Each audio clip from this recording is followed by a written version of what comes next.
Hey guys, welcome to tech with अमन।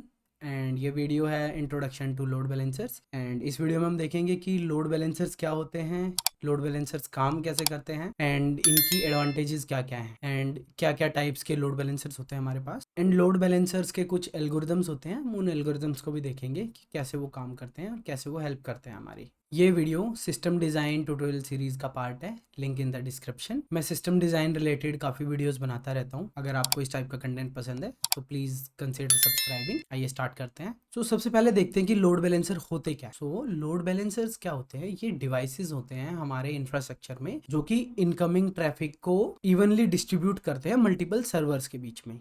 जैसे कि definition भी है कि load balancers efficiently distribute incoming network traffic across a group of backend server. कुछ servers होते हैं, उनके बीच में लोड बैलेंसर्स ट्रैफिक डिस्ट्रीब्यूट करते हैं। तो आइए इसको समझते हैं, अच्छे से समझते हैं डायग्राम्स के थ्रू। ओके, मान लेते हैं हमारा एक बहुत ही सिंपल सा इंफ्रास्ट्रक्चर है। मेरा एक क्लाइंट है यहाँ पे, एंड ये क्लाइंट रिक्वेस्ट करता है, वो इंटरनेट के पास जाती है, एंड इंटरनेट वो ट्रैफिक हमारे पास राउट कर देता है जो कि मेरा ये सर्वर है। ठीक है, अभी मान लो मेरे 1000-1500 यूज़र्स हैं एंड मेरा काम चल रहा है।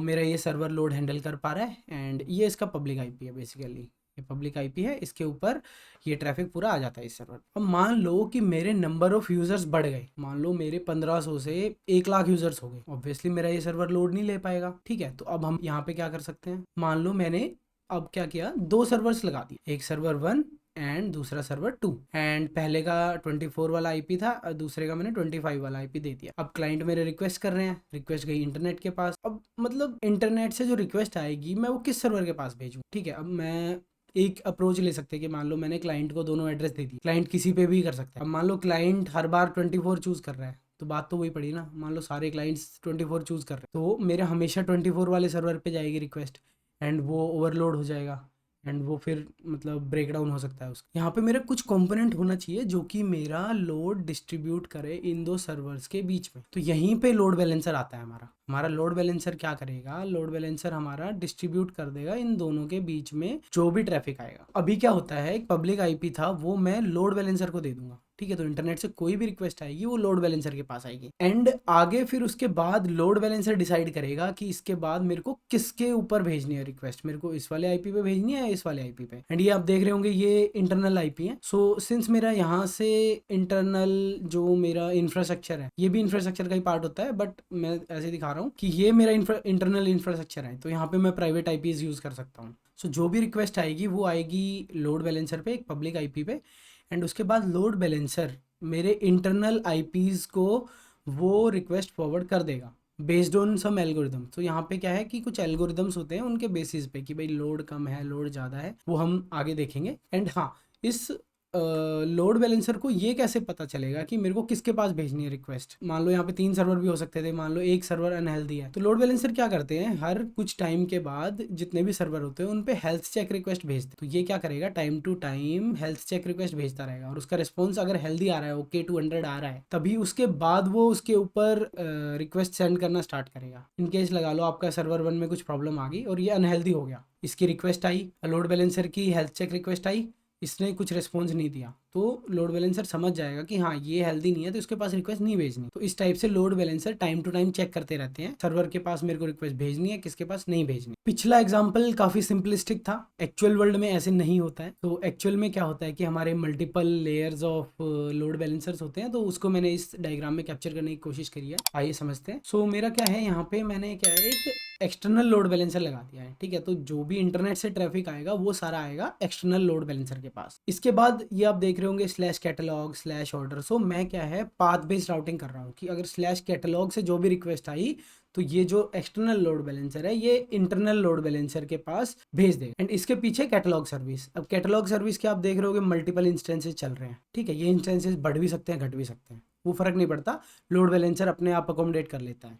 एंड यहाँ पे हम देख रहे हैं कि हमारा एक लोड बैलेंसर है जो कि इंटरनल है, एंड वो बाहर की सर्विसेज से एक्सपोज्ड भी नहीं है। जैसे यहाँ पे हमारी ऑर्डर सर्विस है, एक इंटरनल लोड बैलेंसर हमने ऑर्डर सर्विस के आगे लगाया हुआ है, ये लोड डिस्ट्रीब्यूट करेगा ऑर्डर सर्विस के जितने भी हमारे इंस्टेंसेस चल रहे होंगे। ये इंस्टेंसेस कहीं भी चल सकते हैं आपके, किसी वीएम पे चल सकते हैं, पॉड के अंदर चल सकते हैं, कंटेनर के अंदर चल सकते हैं, किसी भी तरह चल सकते हैं, that doesn't matter, load balancer इसको हैंडल कर ले। एंड ये ऑर्डर सर्विस क्या है, शिपमेंट सर्विस के साथ इंटरेक्ट करती है एंड इनके बीच में भी एक लोड बैलेंसर है। सो जब भी मेरे कोई सर्विस होगी तो उसके सामने हमेशा एक लोड बैलेंसर होगा, वो लोड डिस्ट्रीब्यूट करेगा उन सब के बीच में, मोटा मोटा ये है। सो इस तरह से, और ये हमारा एक पूरा प्राइवेट नेटवर्क है, इसके अंदर जो भी रिक्वेस्ट आ गई वो मेरी प्राइवेट है। अब मैं यहाँ पे क्या है, प्राइवेट आईपीज यूज कर सकता हूँ एंड जो भी ट्रैफिक होगा वो अंदर ही रहेगा, एक वीपीएन के अंदर चलता रहेगा।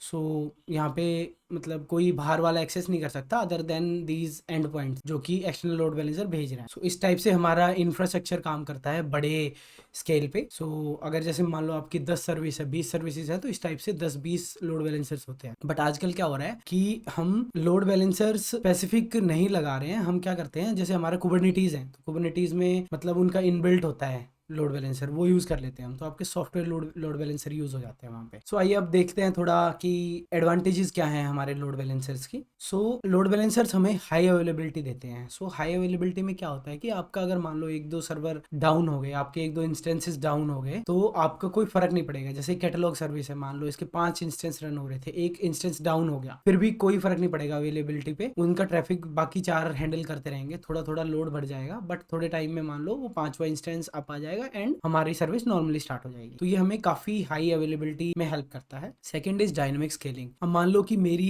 सर्विस ऐसी है कि दिन में ट्रैफिक होता है, रात में नहीं होता, ठीक है, तो अब मैं क्या चाहता हूँ कि यहाँ पे कॉस्ट सेविंग करना चाहता हूँ, तो मैं क्या करूंगा, जब भी मेरा लोड बढ़ेगा, यानी लगा लो सीपीयू मैंने कन्फिगर कर दिया कि मेरा सीपीयू अगर 50% से ज़्यादा है तो मेरे 5 पॉड्स रन होंगे, अगर 50% से कम है तो मेरे 3 पॉड्स रन होंगे, ठीक है। तो जैसे दिन में 50% से ऊपर जाएगा तो मेरे 5 पॉड हो जाएंगे, जैसे ही 5 पॉड मतलब 50% से कम जाएगा तो मेरे 3 पॉड्स हो जाएंगे। अब क्या होगा, इसके अंदर आप देख रहे हो कि हमारे पास लोड बैलेंसर है तो हम इंस्टेंस कम ज्यादा कर सकते हैं, ठीक है। तो ये फ्लेक्सिबिलिटी हमें लोड बैलेंसर देता है। Next is SSL termination. So SSL termination में क्या होता है कि जो हमारा पूरा ट्रैफिक होता है, जैसे मैंने एग्जांपल यहाँ पे डायग्राम लिया हुआ है, सो मेरे क्लाइंट से जो रिक्वेस्ट आ रही है वो HTTPS होती है, बेसिकली HTTPS होगी। अब यहाँ पे अंदर क्या है, HTTP चलता है, सिंस मेरा ये देखो इंटरनल हो जाएगा पूरा। अब HTTPS आया, मैं सर्टिफिकेट्स वगैरह के लोड बैलेंसर पे रख देता हूँ, तो वो HTTPS से HTTP में कन्वर्ट कर देता है ट्रैफिक को, यानी जो एनक्रिप्शन हो रखा होता है उसको डिक्रिप्ट कर देता है। तो ये काफ़ी कॉस्टली प्रोसेस होता है, हैवी प्रोसेस होता है, तो इसको हम लोड बैलेंसर लेवल पे ही कर देते हैं, इसको एसएसएल टर्मिनेशन भी बोलते हैं। सो आगे जो ट्रैफिक होगा वो HTTP होगा, सिंस वो एक सिक्योर एनवायरनमेंट में रन हो रहा होगा तो कोई दिक्कत नहीं है, HTTP हम रन कर सकते हैं।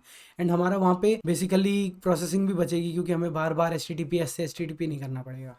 Next is authentication. सो हमारा क्या है, लोड बैलेंसर पे हम ऑथेंटिकेशन लेयर भी डाल सकते हैं। इसमें क्या होता है कि जो भी रिक्वेस्ट आ रही है तो आपका मान लो हेडर्स में टोकन आते हैं, टोकन को लेगा एंड अपनी जैसे कोई ऑथेंटिकेशन सर्विस है उससे वो टोकन वैलिडेट करेगा एंड उसके बेसिस पे यूजर को अलाउ करेगा कि हाँ इसको आगे जाने देना चाहिए, नहीं जाने देना चाहिए। तो ये क्या है कि लोड बैलेंसर लेवल पे ये चीज़ हम कर सकते हैं, तो ये काफ़ी हेल्पफुल होती है। नेक्स्ट इज लॉगिंग, की जितनी भी रिक्वेस्ट आ रही है हम सारी लॉग करते हैं जो हमारे लोड बैलेंसर पे आती हैं, जो कि बाद में एनालिसिस के लिए या फिर कुछ प्रॉब्लम ढूंढनी हो इस टाइप से, किस डिबगिंग के लिए, तो हम एटलीस्ट 2-3 दिन 5 दिन की जितनी भी रिक्वेस्ट आती है सबको लॉग करते हैं एंड ये लोड बैलेंसर लेवल पे इजीली किया जा सकता है। Next is caching. सिंस हम बहुत ज़्यादा स्टैटिक जो कंटेंट होता है हम वो सर्व करते हैं अपनी साइट्स पे, तो ये हम लोड बैलेंसर्स पे हम कॉन्फ़िगर कर सकते हैं कि जो स्टैटिक कंटेंट है वो कैश कर ले, उसको रिटर्न कर ले, तो ये भी काफ़ी ज़्यादा यूज़ किया जाता है लोड बैलेंसर्स पे।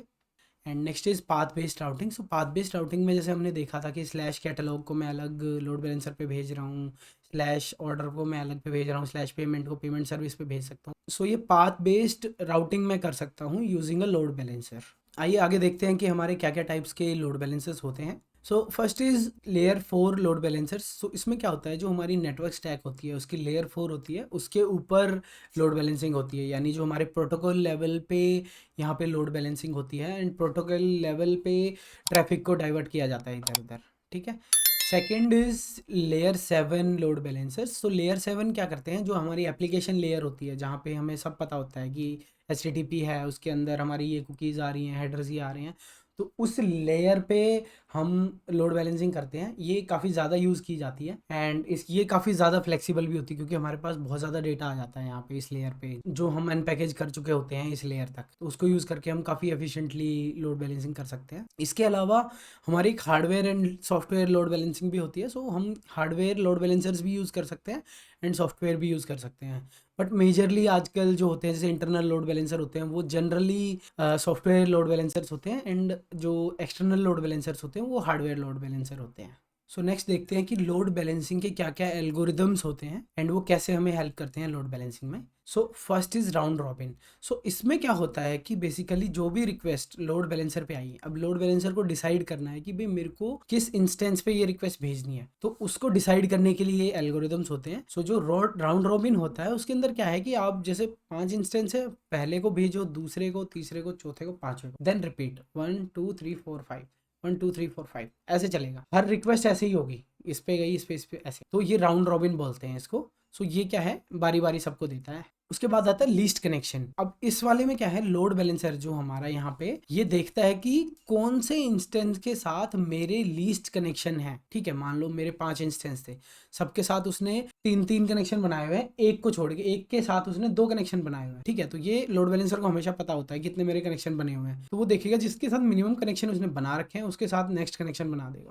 Next is least response time. अब लोड बैलेंसर को पता होता है कि कौन सा इंस्टेंस कितनी देर में रिस्पॉन्स दे रहा है। इस वाले एल्गोरिदम में अगर हमने कॉन्फ़िगर कर रखा है ये लोड बैलेंसर पे, तो लोड बैलेंसर क्या करेगा, जिस भी इंस्टेंस से मिनिमम रिस्पॉन्स आ रहा है, मिनिमम टाइम में रिस्पॉन्स आ रहा है, उसी को कनेक्शन देगा अगला। एंड मान लो उसके बाद फिर वो कैलकुलेट करेगा किससे आ रहा है, नेक्स्ट उसको देगा। इस टाइप से वो लोड बैलेंसिंग करता है। Next is least bandwidth. So least bandwidth में क्या होता है कि हमारा जिस इंस्टेंस पे सबसे कम बैंडविड्थ यूज हो रही है उसके साथ कनेक्शन बनाओ नेक्स्ट, ऐसे लोड बैलेंसिंग करो। सो मेरा इनकमिंग रिक्वेस्ट आई, लोड बैलेंसर ने देखा कि हाँ ये इंस्टेंस सबसे कम बैंडविड्थ यूज कर रहा है, उसी को भेज दो।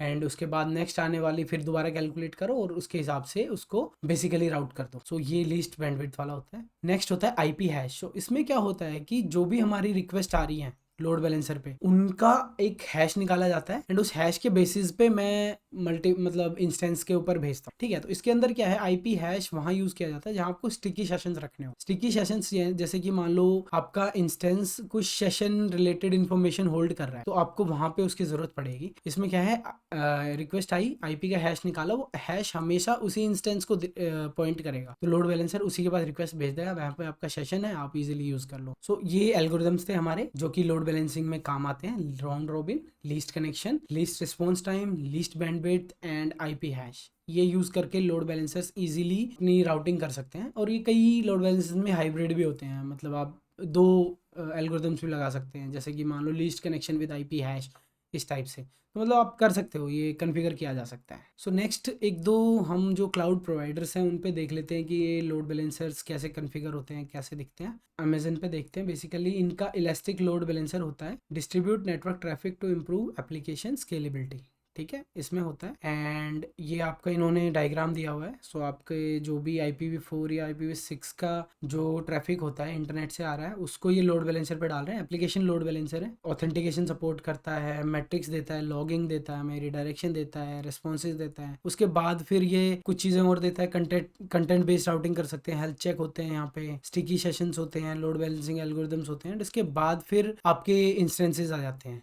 ठीक है, तो इस तरह से इसको करते हैं। इसके यूज़ केसेस भी दे रखे हैं, आप मतलब देख सकते हैं। ऐसे ही माइक्रोसॉफ्ट एज्योर भी देता है अपने load balancer and Google cloud भी देता है अपने लोड बैलेंसर्स। तो आप जाके देख सकते हैं इन लिंक्स पे, लिंक्स मैं डिस्क्रिप्शन में दे दूंगा। ओके, अगर वीडियो आपको अच्छा लगा हो प्लीज़ लाइक करें, शेयर करें एंड सब्सक्राइब करें अगर आपने नहीं किया है। एंड जो कोई सिस्टम डिज़ाइन रिलेटेड ये चीज़ें सीखना चाहता है प्लीज़ उनके साथ ये प्लेलिस्ट शेयर करें, उससे उनकी बहुत ज़्यादा हेल्प होगी। Thank you.